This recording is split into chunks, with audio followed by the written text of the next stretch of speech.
All right, in my video today, I want to talk about what will happen if you will start using OpenBOM tomorrow. Think about you overcome your resistance for change. You want to leave your Excels. You want to leave the manual way to managing bill of materials and you move to OpenBOM. So what will happen? So first, you will stop thinking how to find data. So data will become available to you all the time in the browser, regardless if you locate it in the office, outside in the office, in a different office, in a different geography. Regardless where you located, you always get data access available for you. No searching for the last version or last file with bill of materials Excel.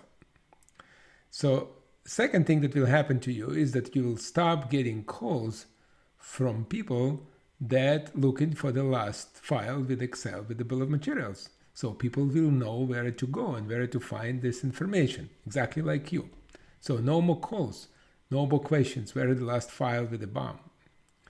So the next thing is that you will stop making manual calculations.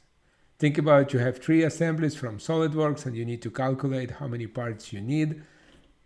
Just a messy Excel work. You will not do it anymore because OpenBOM, flattened BOM creates complete calculations and the cost rollup will be available for you. So all calculations done automatically.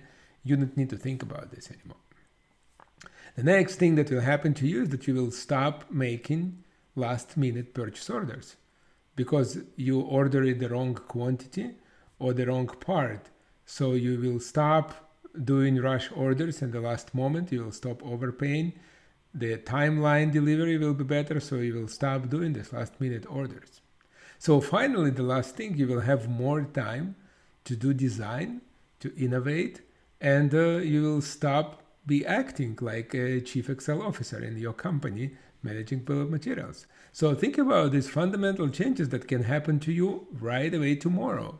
So just go to openbom.com, register for OpenBOM, get access to OpenBOM online, and start using OpenBOM tomorrow. And I will talk to you in the next video.